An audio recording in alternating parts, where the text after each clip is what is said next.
All right, now it gives me great pleasure now to bring on board Ravi Dharamshi, CIO with ValueQuest Investment Advisors, to take our conversation forward. Ravi, fantastic to have you back in our studio. Thank you for joining us. A lot of time now has been spent around discussing the global narrative. Nothing is going right, everything is going wrong, nothing will go right, and from here things will only go down. Now, India is a large economy. We can't close our eyes to what's happening in the world. At what point in time we need to take cognizance of that? No, I think India is, first of all, we have to put it in context. India is a small in context of the world, whether it is GDP, whether it is market cap. Fifth largest. Fifth largest is still 3% of the world. Yeah. So it's not like we are going to move the needle in a big way. Even if we go from 3 to 4, 5, it is still a small thing. In terms of market cap also, we are 3% of the world. So we are definitely the tail that is going to get wagged with the global thing. But having said that, at the same time, we have the advantage of being small. Global recession need not necessarily impact the local growth. In fact, some amount of cautiousness globally bodes for a country like India, which is a commodity consumer. So as long as crude and metal prices remain in check, that is good for India. Because the domestic cycle in India is reviving very, very strongly.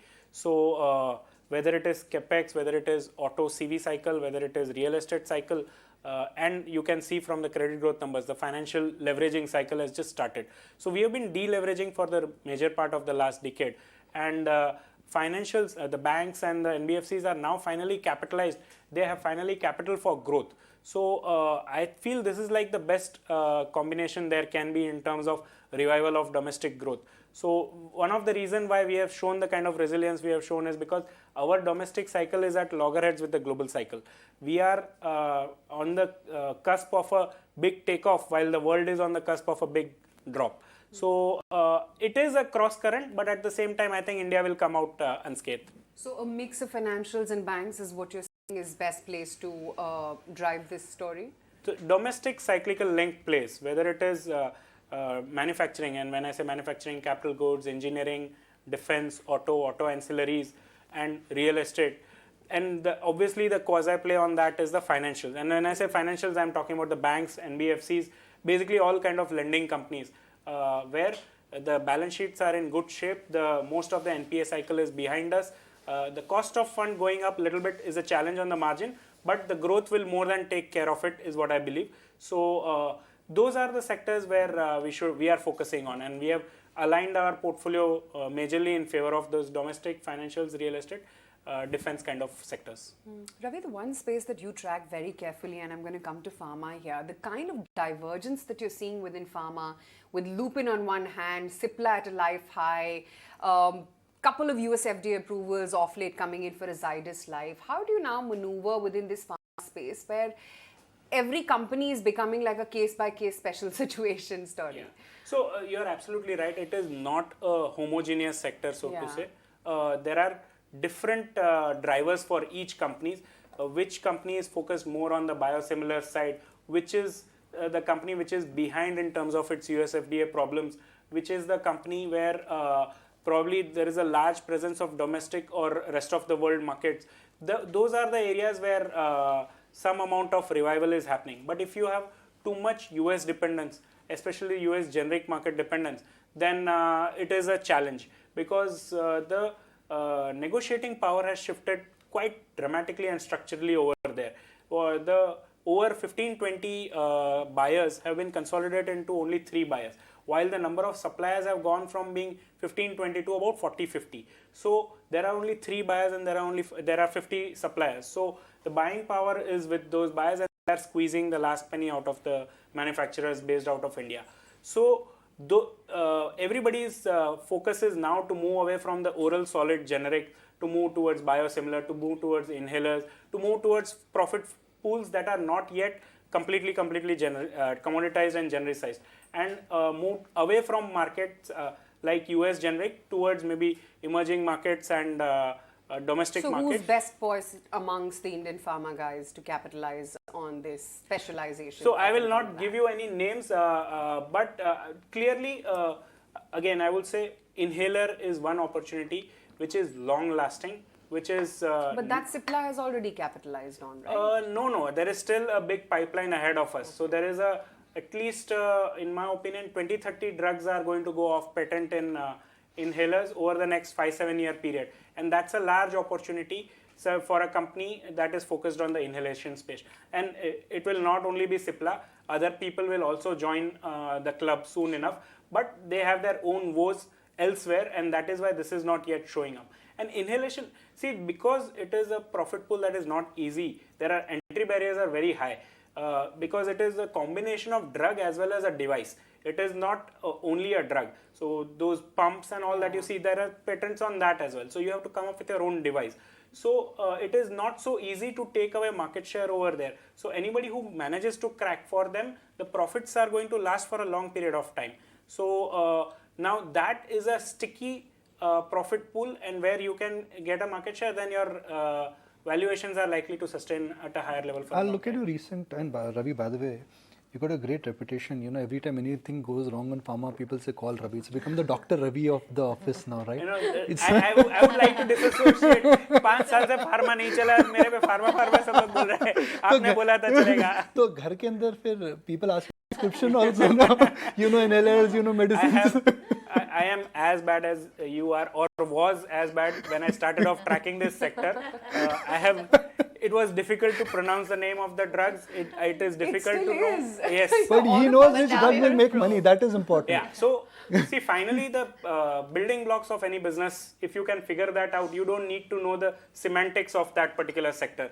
You need to know what is going to move the profit and which way is the profit going to move because of whatever is panning out. And it's like IT. 20 years I've been tracking it. I've never seen coding. But if anybody got the IT trend right, you don't know how the coding does. I don't know whether it is Java or C++. I'm confessing it. But it was about identifying that what Indian IT sector could do. Exactly. So you don't need to be able to know the drugs of the names of the drugs or know the coding yourself to actually benefit from that. So no more Dr. Ravi, it's okay. We'll not talk pharma. So we are observers. There's a difference between Sachin Tendulkar playing and Harsha Bhogle commenting, right? So we are Harsha Bhogle. We only have to identify and we have to understand who is going to play well and bet on that. Okay, I promise. No more questions on pharma. We look at his recent purchases. Financials is what he's bought into. He's bought into real estate, auto ancillary, capital goods and defense. Defense is ultimately a government dependent business. It's a business where margins are not like consumer business. It's a business where you've got commodity cycles which would be at play, and the stocks have run up. Is there money to be still made in defense? So I think I was recently talking to one of the leading industrialists in the space, and what he is saying, and I completely agree with him, is that the defense industry in India is just getting born. It would be silly of us to ignore it because there has been run up in the stocks in the last 6 months. The opportunity is just opening up. India will go from, so there is about 75-80,000 crores kind of production that we do domestically of defense, and this number is mandated to go to 1,75,000-1,80,000 in the next 5 years, and this is only domestic production. This does not, if there is an export opportunity that adds to that, that is separate. So if the entire sector is going to double in 5 years or less, then I think it's stocks are up 5 times, but so what valuation did they start off from? They were at single PE. What is the kind of visibility available? You can see 3-5 years ahead. Maybe there will be quarterly fluctuations because it's all dependent on the execution. But the visibility is that these companies are going to become larger and larger. We are going to have our own Raytheons and Bombardiers coming out of this sector. So we'll have to wait. Now, because of the import embargo... Sorry to Sure. interrupt you there. What's the best way to approach defense? You stick by with the leaders, your HALs and BELs, or do you have a little bit of all, like a basket approach? So at this juncture, there is no choice but to play the defense PSUs. But the good part is the defense PSUs are in a far better shape than some of the other PSUs. So, and there is kind of a virtual monopoly, which is likely to remain for another 8-10 years at least. It is not like Coal India that suddenly the sector will be opened up, or Container Corporation where the logistics is opened up to others. Over here, not because some regulation mandates it, but because the ability to develop an aircraft is only with HAL. Ability to develop a helicopter is only with HAL. So the capability monopoly is likely to remain for another 8-10 years at least. And Hence, these are the companies that are going to, if yesterday our Air Chief mentioned that at least 42 squadrons need to be modernized. Inducted, And we have just developed a light utility helicopter. So all these things are pointing to that the orders are going to flow to these companies only. It's a question of when, and it's not a question of if. Whether this order comes 1 year down the line or 3 years down the line is the only question. So from Dr. Ravi to Captain Ravi? Again, we are generalists. Mirror, Ravi. No, we are generalists, and what we are doing is to best and quickly understand the sector as much as possible. And honestly, I am still at a very kindergarten level in terms of understanding the defense space. But I understand this much already, that there is a lot of money to be made over here. Avan? And Ravi, how else would you be approaching, the real estate recovery, the capex recovery? Because you've been very bullish on this theme. So real estate again is on the cusp of the pickup. We have seen that what happened is there was a 7-year no new launches were there because everybody was deleveraging, because interest costs were high, there was no funding available. Well, because of the NBFC crisis and the COVID crisis, there was a huge consolidation in terms of developers. Almost 50-60% kind of shrinkage in the supply. Now, from the remaining also, the ability to launch a new project is only with few players. And once that is the case, then there is not going to be too much incremental supply, and the demand is holding up. Despite the state government and central government incentives going away from the sector, the demand is holding up. So that tells you that the buoyancy is back in the sector.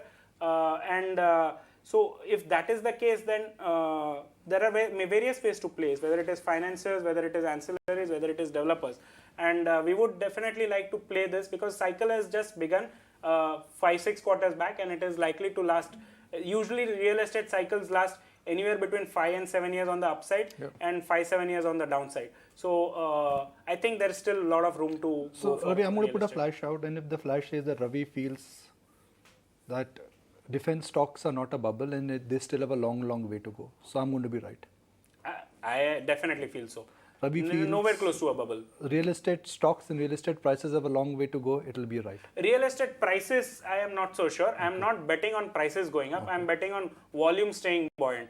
That is why my bet is not that real estate prices in Bombay will go even higher from here. That can happen in a small one particular project because there are not too many projects with a sea view. But tomorrow if the entire eastern front was to open up, then that will have a dampening effect on the overall prices. But that's not happening at this point of time. But what the call is simple. The demand is going to be back to pre-COVID levels, is probably already back to pre-COVID levels, and supply is not increasing the way it was. So the inventory will keep dwindling over the next few quarters, and that will keep the sector buoyant. Flash is already out. My third flash, I've discussed 2 flashes with you, last one. If I put a flash says that Ravi's favorite channel is ET now, I'll be right. There is absolutely no doubt about it. That goes without saying. That goes without saying. That's our headline. So good to have you on ET now. Any follow-up questions, ladies? Perhaps digitization, what's the view? So digitization is one theme where we overstayed our a little bit over there. I think what we failed to see is that there was a little bit of bunching up because of the COVID. A lot of businesses decided to go digital right at the same time. And now what we are witnessing, the attrition level is crazy, 25-30% kind of this thing. And that is having an impact on the margins. At the start of the COVID, IT sector was probably pricing in a 5-7% kind of growth. It got re-rated to pricing a 20% kind of growth. Now we are probably going to adjust it back to pricing in a more 12-15% growth, and I believe that is a more sustainable number. See, the IT is a structural but a mature sector, so to say now. So, but to answer your question on the digitization, new business models will come up, new companies will come up. It is a longer term secular trend, but you have to still find your bets in that space. That's a little bit of challenge. I'll give myself 2-4 quarters before I come back into this sector. I must thank you for this comment which you shared with us, and I openly use it now in our newsrooms also, that IT companies are so unpredictable that every quarter guidance changes. Absolutely. I mean, first of all, there is no other sector where companies come and give a quarterly guidance. Exactly. And that too then changes. the quarterly guidance changes. So that tells you that they don't have have the kind of visibility. Do you think And they bad still numbers? say they're cautiously optimistic. That remains. No, but I don't know. Ravi, so just to wrap it up with one more question, because could it be a case of sell the rumor and buy the news and IT this time? No, so obviously the stock prices have Exactly. corrected 50-60%. So no doubt about it, there is some value emerging. But if you want to be ahead of the curve in placing your bets, this is the time right now. But what I am saying is that for another 2-3 quarters, I don't see margins reviving. In the quarterly results, you will still see pressure on the margins and some pressure on the growth as well. Okay, Ravi. We'll not, no doctor, no captain, simple Ravi. Thank you for joining us, and certainly hope to see much more of you going forward. Thank you so much.